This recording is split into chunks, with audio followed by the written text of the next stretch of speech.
name is Lucas Hammond, and I am the founder and CEO of Orange Pegs Media, a growth agency. As a growth agency, we basically spend our time consulting with businesses and helping them identify paths for sales growth. We also offer solutions for those paths. And so typically people come to us asking for inbound marketing solutions. And what we'll discover throughout the exploratory process is either, yes, this is the way to go, or you know what, there are a couple of other areas that I think we should explore first, because what we have here is a leaky bucket. And that leaky bucket is what we're really trying to talk about today. So if you don't know that concept, what I mean by leaky bucket is you can think about your bucket as holding all of your sales opportunities for your organization. And a lot of times people will think, well, let's just add more to that bucket. Let's add more leads. Let's add more opportunities, add more events, trade shows, whatever it is, what other sales activities they have. But what they're not realizing, there's all these holes all over it. You know, things are slipping through the cracks. Opportunities are slipping through the cracks. Things are not being followed up on the way they should. And there's a lot of challenges that until we iron those out, we're not really going to know if making an investment in inbound lead generation is actually going to be a good investment. So that's what we're going to talk about today. So let's talk about how your CRM is actually participating in your success or failures in the sales world. So I don't know if you've ever heard of something called a modern CRM. It's a new terminology that's kind of penetrating the market right now. But the question I have for you is, are you using a modern CRM? The answer to that question is probably not. There are very few modern CRMs in existence today, and the big names in the industries are not modern. So even Salesforce, these were the first real players when it comes to cloud-based CRMs. And a lot of folks automatically assume that's what I'm talking about when I say modern CRM, but I'm not. Salesforce is not a modern CRM, not in the sense that we're going to talk about today. Yes, it's in the cloud, but all of the problems associated with Salesforce are the same problems that we're seeing in every other traditional CRM out there, even if you go back as far as the AS400 days, which, yes, I got my start in sales, and that's what we were using, is AS400. We were also using it as an applicant tracking system when I was in staffing. And then I've also used Oracle. I've also used JD Edwards.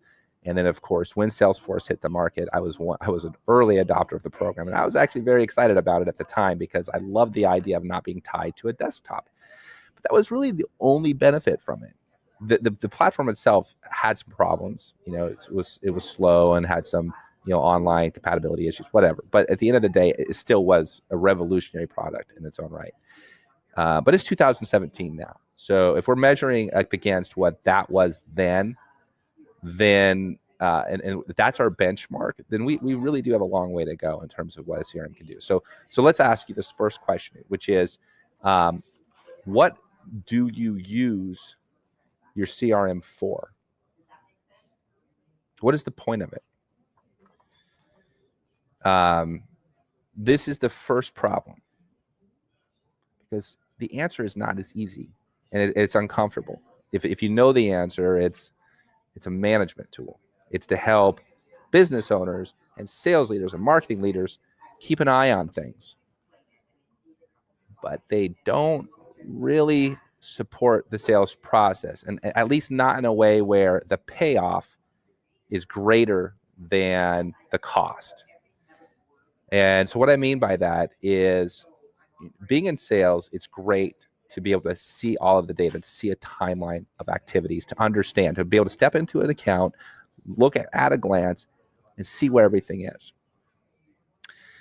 But because your CRM was built for management, not the sales process, it's not intuitive to the sales process. So for them, there's actually a lot of digging around that's required every time they log into that CRM to find the data that they're looking for. So what ends up happening is they don't use the CRM the way it's supposed to be used. And so you spend, $150, $200 a seat on your Salesforce teams, for your sales teams. And what are they using it for? They're storing contacts and contact information. That's really it. It's a database warehouse.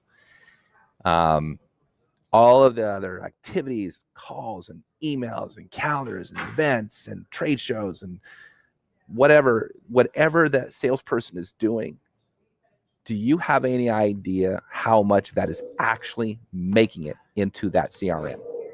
So as a management tool, yeah, I get it.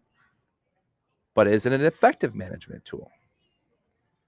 Well, if the data's not there, probably not. So we're constantly battling with sales. Get the data in the system. I can't tell you how many times in my career I have been lectured about not getting the data in the system.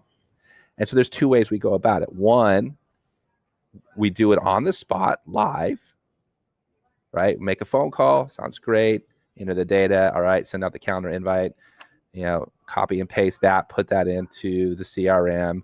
Of course, log all your notes, make sure you mention how long the phone call was. Then there's all the steps that you have to take in order to even pick up that phone and start dialing, right? You open your spreadsheet, you open your CRM to get the phone number, you pick up your phone, you dial. And then as you're talking, you might write your notes in the CRM, you might write them in the spreadsheet, maybe you'll copy and paste. There's a lot of steps there. So as a management tool, so as a salesperson, you have to choose. I can do it live, or typically what your best salespeople will typically do is they'll say at the end of the day, we'll take this pile of notes that we created, and then we'll bring it over into the spreadsheet. If you're lucky, all of it will make it. If you're lucky, any of it will make it. The third solution, and I know I said there's only two, but the third solution is that nothing happens at all. You just have no insight. You have no idea what's happening. So for sales, these tools weren't built for your sales teams. They weren't built to support the sales process. They're cumbersome. All of the clicking, all the places you have to go. And every time you say, well, I want to run this new report, here's a new field I need you to fill out. Check that box, click that, fill this out. So like they're going all over the place. And again, it's not for them, it's for you. Let's be honest. So it's a management tool. It's not a sales tool. That's the problem number one. Problem number two is data integrity, which goes right back down to it not being built for sales. So if you're using this tool to manage your teams and basically measure how many calls they're making a day, how many connects they make, and how many appointments they set, and how many of those appointments turn into proposals, how many proposals turn into leads, right? That's the formula that we're always scrutinizing and trying to decipher, because that formula helps us project. It helps us understand who is successful and who is not successful and why. Then we can really pin down and find where those bottlenecks exist, where the talent vacuums exist, and fix those problems. If the data integrity is lacking because people aren't inputting it into the system, none of it matters. Decisions you are making are based on partial information. Might as well be basing it on gut instinct and intuition. The third big problem, and this all ties together, but the third big problem here is that opportunities are slipping through the cracks, or at least that's the feeling that your marketing leaders probably have. How do you track? Let me ask you this. How do you track activity when a lead comes in? How do you track it through the sales cycle? Can you click on a lead, look at a timeline and a single source, and tell me what happened? At some point, we're going to run into a crossroads between sales and marketing, right? Marketing is saying, well, I'm delivering all X, Y, and Z. It's sales jobs to close the deal. And the sales is going to say, well, yeah, we're trying to close the deal, but the marketing isn't generating the value that we need. So if you're generating leads through inbound marketing, which is what most people come to us for, we're generating those leads and we pass them over to sales, and it goes into this giant vortex, right? Maybe people are following up on it, but we don't know because it's being logged in the spreadsheet. Maybe they're not. Typically not. I'll tell you something, a statistic that kind of blew my mind when I first read it. 48% of all leads that come in through websites, 48% are never followed up on. That's a lot. 50% of your customers out there are going to buy from the first person who responds to their inquiry. So if half of your leads aren't being followed up on, and your customers are buying from the first person who responds, there's an issue going on here. There's something wrong. But again, it goes back to, we don't know what's happening. We don't know when people are being followed up with, or if they're being followed up with, and what's being talked about or what's being mentioned. All we know is that a lead was generated and was passed over to sales. That's hard to build around. How do you pivot? How do you fix something where you can't even see what's broken? And this brings me to the very last point, the big problem that CRMs generate today by not being modern, not being built for sales versus management, is that there's no way to track accountability. We have a client that we're working with right now that initially thought inbound leads was the way to go. They're struggling. There's an office that hasn't been able to really take root over the last couple of years, and it's a very favorable market for them. And they're thinking, well, let's add more leads to the mix. So I started talking to them, started talking to marketers, talking to their presidents, started talking to their sales leaders. And what we find is they have no way to track ROI. They have no way to see what their salespeople are doing. They have admitted, and all of you out there are probably nodding your heads, yeah, we're like that too. You have no way of measuring results. So if you have no way of measuring results, then how could you possibly be able to measure what's wrong and determine what's wrong? It's a hard thing to do. It's a lot of guessing. I come from a world, personally, I work with a lot of software companies, and these guys don't like guessing. They like, yeah, there's always a hypothesis that we start with, and we build off of that. But we have to be able to measure those results. It's a lot of sprints and measuring. It's experimentation. But at the end of the day, you've got to be able to say, this is what it was like before I implemented this. These are the results. Do I want to keep this change or not? I feel the same way about sales. I need to be able to see what we're doing is working or not working, because I can't suggest a step forward if we don't know those things. So this client, we started off talking about inbound. We realized that there's no way to measure results. And I'm talking to the marketing leader. He's telling me, well, with these other business units, I'm creating SLAs between sales and marketing. We need to create accountability standards. We need to create goals that we can all work towards. Yeah, I agree. You need alignment. Alignment's important. But if we can't measure, if we can't track, if we have no way of actually knowing what people are doing and if they're fulfilling their obligation, then there's no way to align priorities. So an SLA, when we put an SLA together for our clients, it's going to include a couple of things. It's going to include what marketing is responsible for, and it's going to include what sales is responsible for. Now, the first iteration of an SLA is going to be later evolved, because there are going to be things that sound good in theory, but once you actually put it into practice, you may go, well, we want to tweak this and change that. But at least we have a benchmark that we can work with, and that we can create those accountability standards and refine them over time. But if there's no way to read data, there's no way to do that. So what ends up happening is sales become stagnant, and you've got two teams in complete opposition of one another, sales and marketing. And these two teams should not be. There should not be finger pointing. They should be on the same team. I've been saying this for years. I don't think it's going to be very much longer before we start seeing these departments merge. We have the same goals. We're being held accountable for the same outcomes. Yet, we have no way of actually proving that one is effective in fulfilling their end of the obligation. So when it comes to alignment, when it comes to working towards the same goals, that data integrity is of the most crucial importance. So let's talk about, so now we've talked about all the problems, and I'm sure that I'm creating heartburn. It's never fun to really dive into this level of detail for making a decision like Salesforce.com. And some of you may have even just recently signed a contract. I come into contact with that all the time, and it is so frustrating. Not for me. I mean, sure, it's frustrating because I see people suffering, but it's frustrating to them because they go into these things. Salesforce is considered one of the top tools out there, but it doesn't solve any of these problems. It creates a lot of these problems.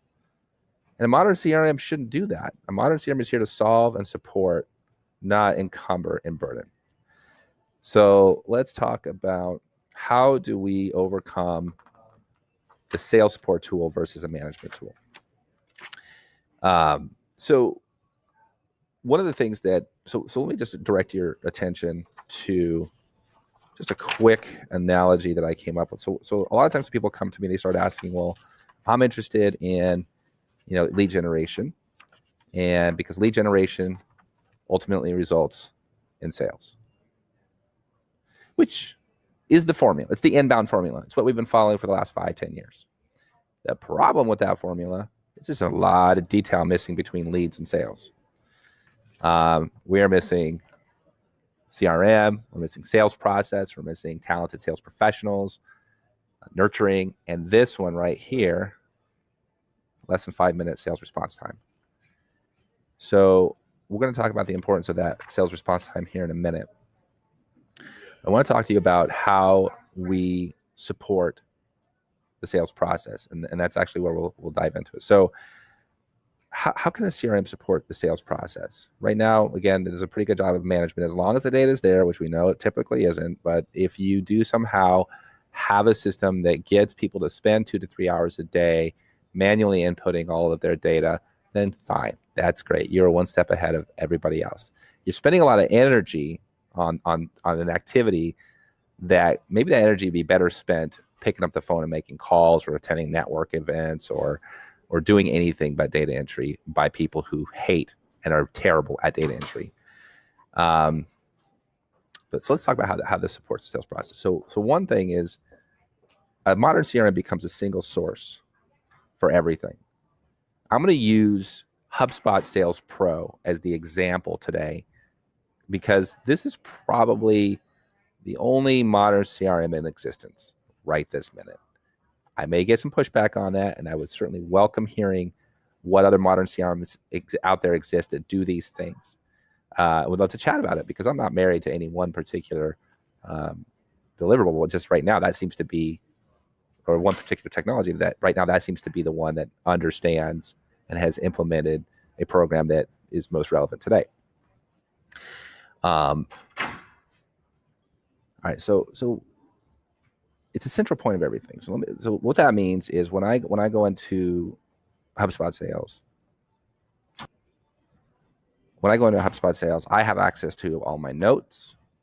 I have the ability to email people. I have the ability to call people. So instead of opening up an Excel spreadsheet to get my notes, my history, and then open the CRM in order to get the phone number and maybe any marketing activities that have been occurring, because maybe the CRM and the marketing platform are integrated, and then picking up the phone and dialing there, and then going into my calendar, send out an invite, and then going back into the CRM to update the notes into the CRM from the calendar, invite all the details, and then to update the call log in the system, and then update my Excel spreadsheet with the notes from that phone call. I mean, that's a lot, right? That's a lot of cumbersome activity. So instead of doing all of that and going to all those different places, I can handle every aspect of that through the CRM. It's linked to my Google Calendar. It's linked to my email. So real quick, before we jump into this, I want to make one quick note that I think is very, very important to understand when it comes to a modern CRM. There are two very important requirements. Well, it's one important requirement, but there's two different options. You must have Gmail or Outlook. And if I'm being completely honest, it really ought to be Outlook 365. And the reason's simple. HubSpot Sales just doesn't integrate with these other other platforms. These are the most popular platforms out there. They're all, and a big part of it, especially Gmail, is because it's highly compatible with other things and it's meant to be integrated with other things. So having a Gmail hosted email is a huge advantage, and for a lot of reasons, in my opinion. But this is a game changer for me. If you're not on Gmail or Outlook 365, these are the reasons why you should be. So let's put that aside. So now, when you first get into the HubSpot Sales, you're going to integrate your calendar. You're going to integrate your email. And then you will be able to pass information back and forth between all of that. And what it's going to do automatically is it's going to automate a significant amount of data entry. So one of the problems we talked about before is data integrity, right? And again, I mentioned that these are all tied together: management tool, not built for sales, data integrity, things are slipping through the cracks, and note accountability. It's all tied together, every one of these. So in terms of the automation, so if we're talking about wanting to have data integrity, so you can make better decisions as a manager to say, this person's not working out, or I like what this person's doing, let's emulate it with other people. Whatever it might be. If you're trying to analyze the funnel, look at somebody's pipeline, you should be able to do that without having to dig and ask for spreadsheets and different logins. But with a modern CRM, if we're automating data entry, the data is getting there anyway, regardless of whether people are actually putting effort into getting it there. So, for example, when you send out an email, by having your email linked to your CRM, it will put that email into the CRM. Now, I know Salesforce has a feature like that, and I've used it. Sometimes, and it's been a while since I personally used it, and sometimes it would get in there, sometimes it would not.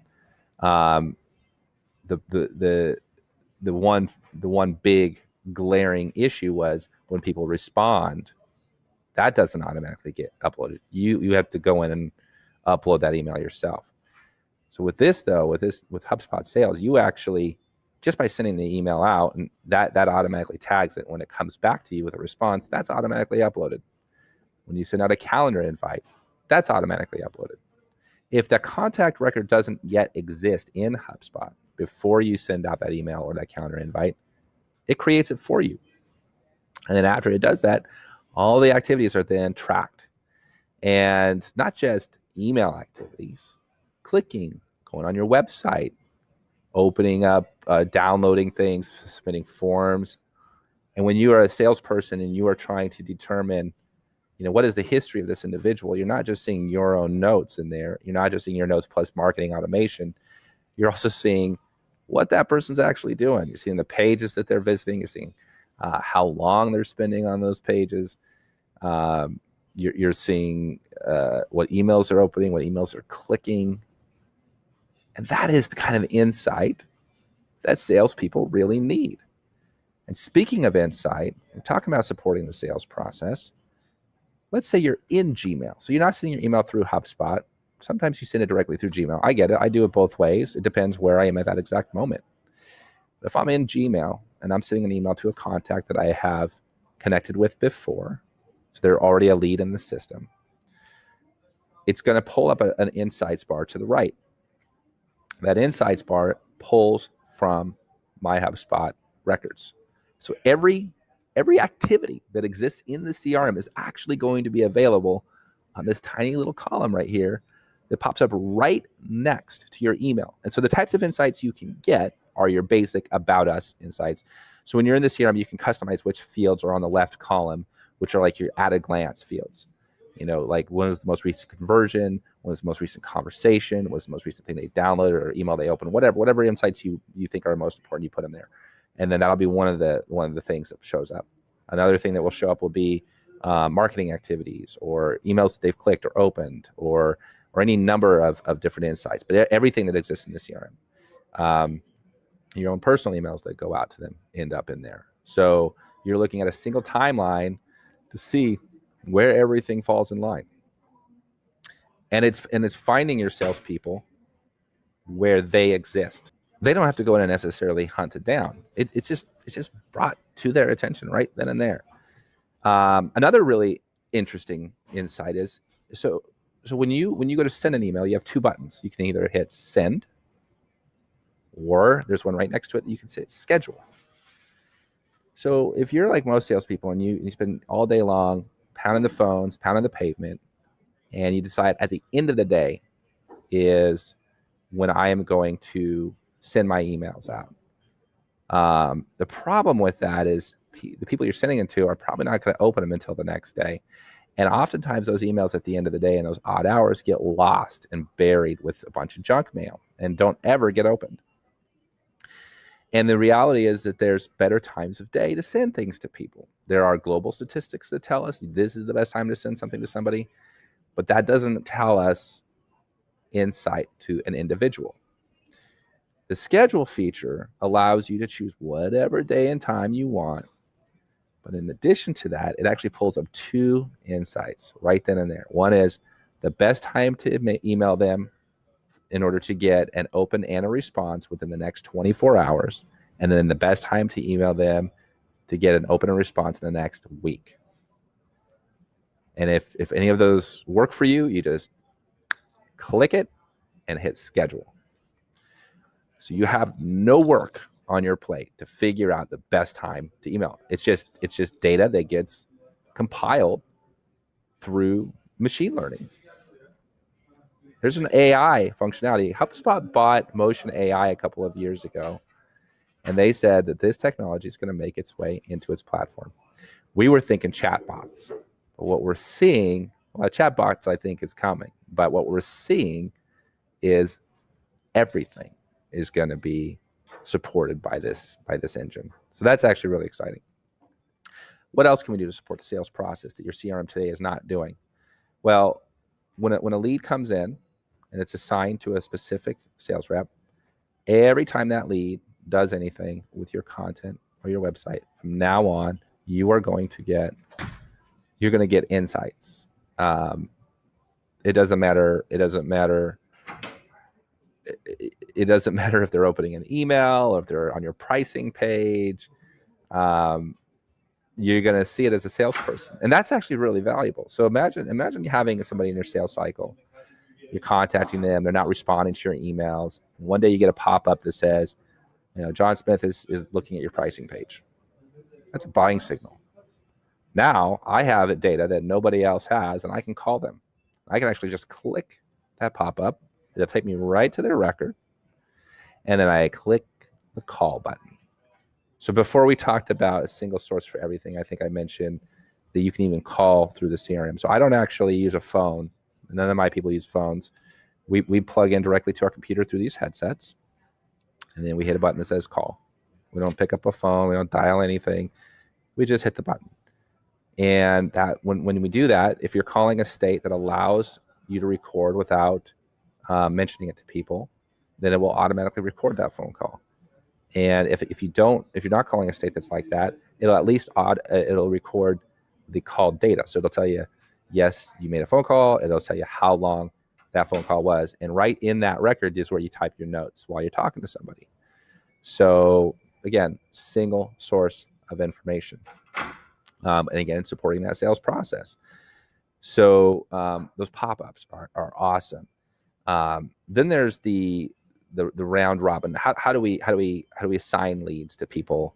And when a new lead comes in, most companies have a person that new leads go to, and then that person is responsible for determining whether or not that lead is of value. And they're not usually a salesperson. They're usually a marketer, and they usually don't have the best grasp and don't necessarily make the same decisions a salesperson would make when it comes to qualifying people.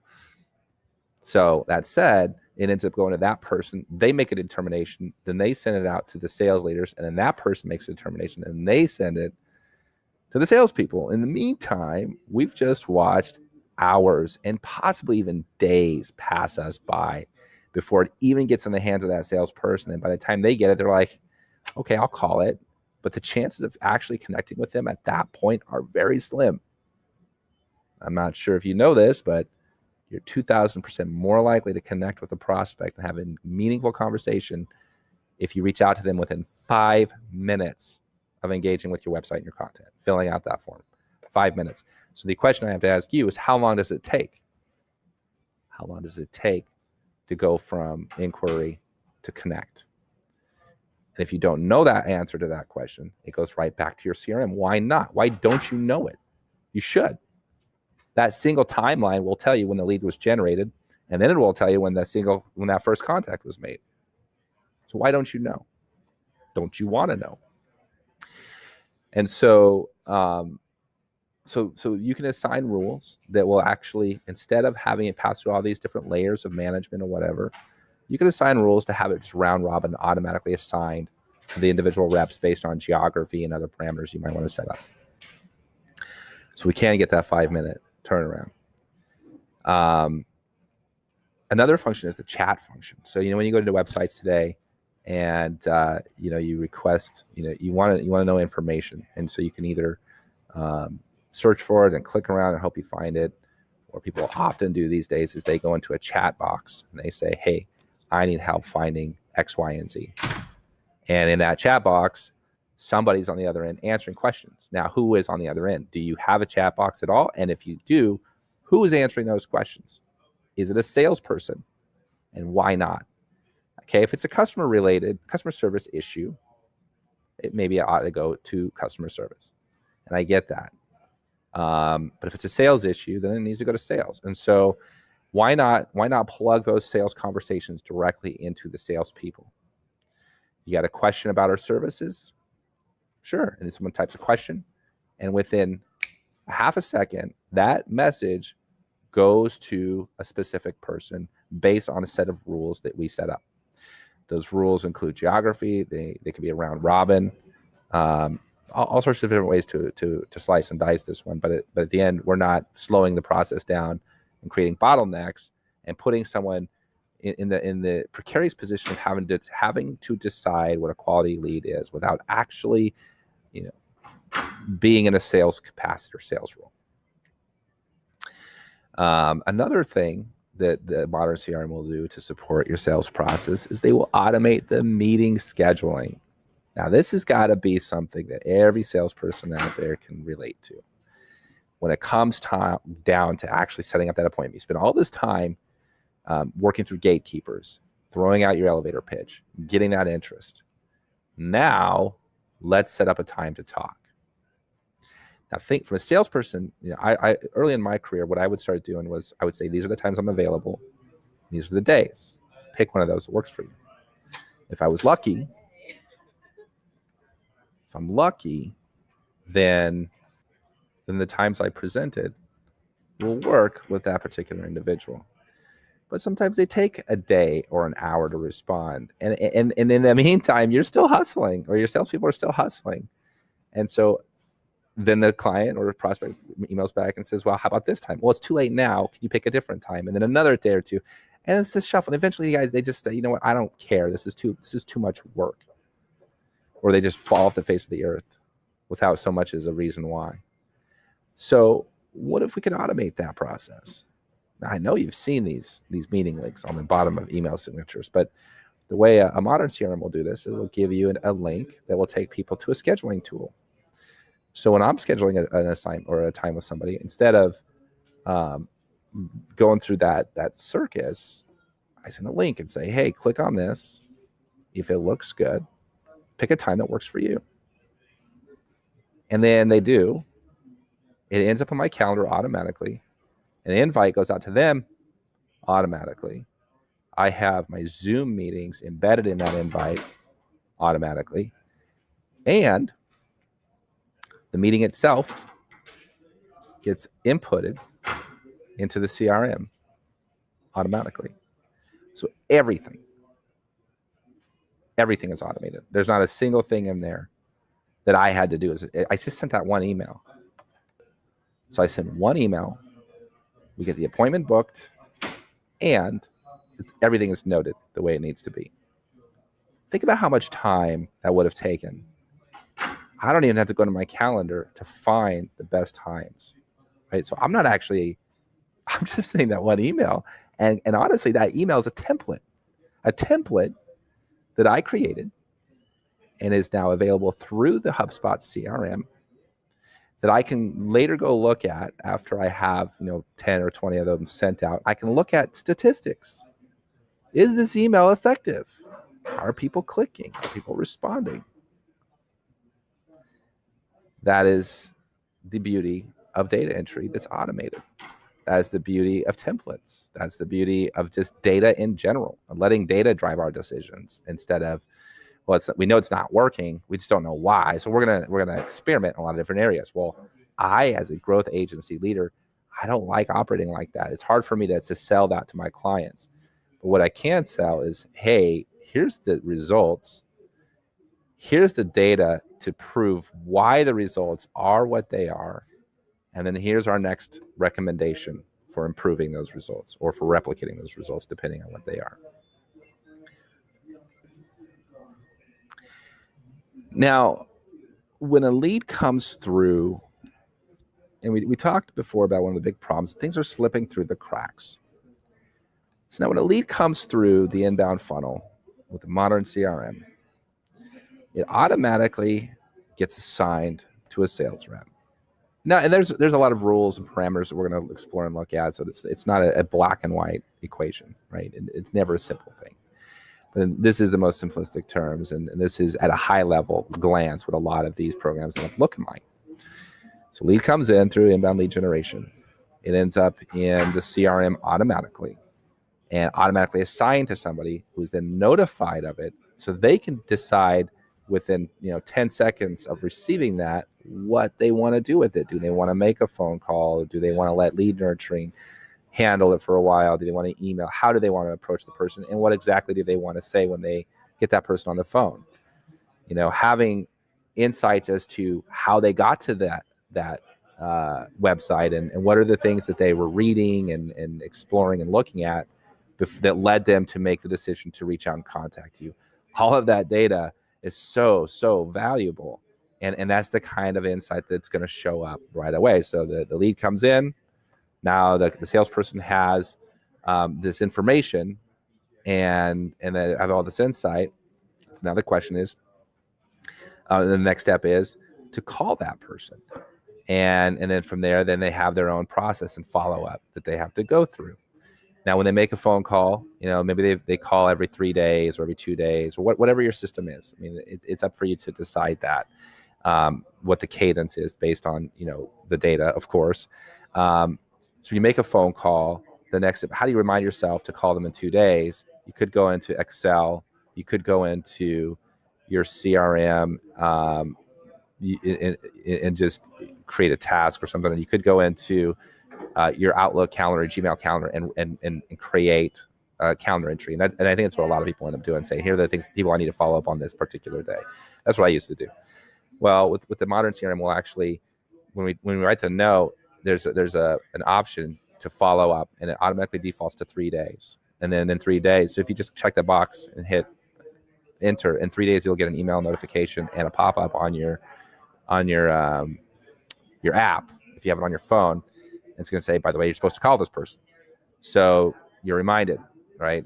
And then at the end of the day, by having the system and having the transparency and the tools, it leads us to the very end result here, which is where we can create accountability between groups, right? Accountability between sales and marketing. And suddenly that SLA is not a difficult thing to put together because everybody can be measured and tracked for what they're contributing to the end result. So that's what it comes down to. If you're looking for ways to modernize your sales process, if you're trying to reduce your sales response time and really understand what the bottlenecks are, and if you're not really sure what the actual problems are because the data integrity is not there, then a modern CRM is probably a place you should be spending some time right now exploring. I know there's a lot of resources out there in this video blog. I'm going to include a couple of links to other articles that discuss this in a little bit more detail. But I certainly appreciate you joining me on this entry for today's video blog series. Thank you so much and have a wonderful day.